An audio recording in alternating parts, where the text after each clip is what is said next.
يا مساء الخير.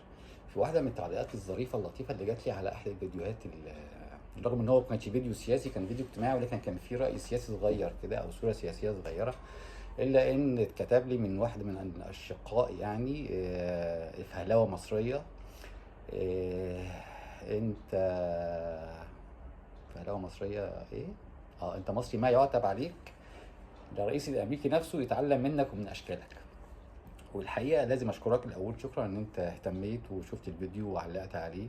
ومعنى ان انت وصلت ان انت تعلق على الجمله دي، لان الجمله دي كانت في اخر الفيديو، ان انت اتفرجت على الفيديو كامل، فانا بشكرك جدا.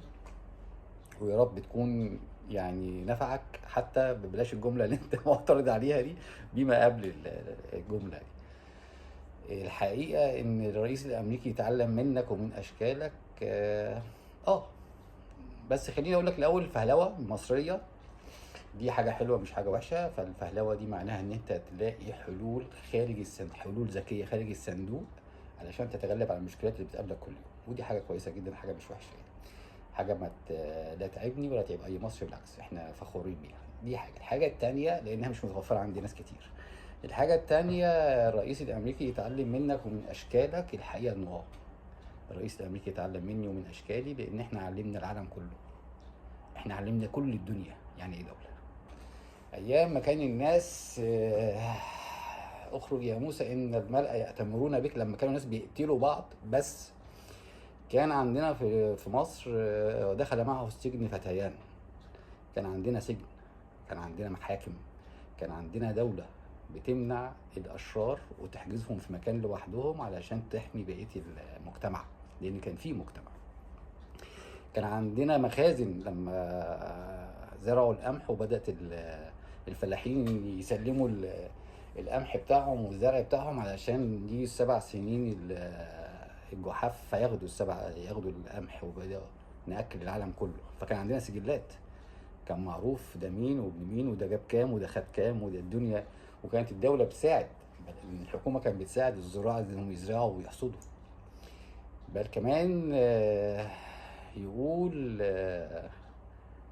اللهم صل على النبي: يا بني لا تدخلوا من باب واحدة وادخلوا من أبواب متفرقة. يعني كان عندنا أبواب، فكان عندنا حدود، وكان عندنا حرس حدود، ومش أي حد كان يخش ويخرج، وكل اللي داخل واللي خارج معروف ده مين ورايح فين وجاي منين واللي جايبك هنا. فاحنا دولة من أيام ما كان مفيش دولة. فاحنا علمنا العالم كله يا صديقي، علمنا العالم كله يعني ايه دولة، وعلمنا العالم يعني كله يعني ايه سياسة. والحقيقة يا صديقي ان رغم ان تعليقك انا شايفه انه ظريف يعني، بس في حاجة مهمة لازم تاخد بالك منها. التعليقات الساذجة لا تخدم القضية. التعليقات الساذجة يا جماعة ما تخدمش قضيتك، ولا تخدم فكرتك، ولا توضح في وجهة نظرك. فإذا كنت ناوي تعلق، وخصوصا لما يكون الموضوع فيه عمق سياسي أو عمق اجتماعي، لازم تعلق بحاجة ما تبانش إن هي ساذجة، لأنها مش هتخدم القضية. بالظبط زي أصدقاء بوسي شلبي، رغم من الحماس وحرارة الدفاع عن بوسي وعن قضيتها، إلا إن آرائهم الساذجة ضروا القضية. آرائهم الساذجة وكلامهم الساذج اللي يخلي أي حد يقدر ينتقده بسهولة، خلوا بوسي بقت ناس كتير تكرهها. بل تعليقات الناس كلها على بوسي إن هي الغلطان، رغم إنه قد يكون العكس. محدش عارف، محدش عارف إيه اللي بينهم يعني لحد دلوقتي، الله أعلم.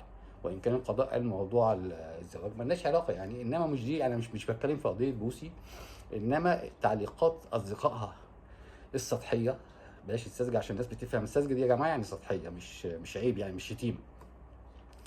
السطحيه اضرت بالقضيه. فيا صديقي العزيز، لما تحب تعلق على حاجه عميقه وليها عمق، حاول تعلق باسلوب يبان ان هو في عمق برضه فكري، علشان الناس تبدا تاخد بالها منه. انا اشكرك جدا انك علقت على الفيديو، واشكرك جدا ان انت سمعتني. وخلي بالك ان السياسة، الصور السياسية بتخرج او بتخرج بطرق مختلفة لإيضاح أشياء تانية. مش معنى كده ان الناس اللي بتعملها ناس غلطانة أو ناس وحشة أو ناس حلوة، إنما السياسة لها أبعاد تانية مختلفة. أنا عمرو محمود، ودول كلمتين من القلب، لأني بحب كل الناس اللي بتتفرج عليا، وبحب كل الأشقاء العرب بكل طوائفهم وكل اتجاه. وما تنسوش تعملوا لايك وشير على فيسبوك وتيك توك وسبسكرايب على اليوتيوب. ودول كانوا كلمتين من القلب. مساء الفل.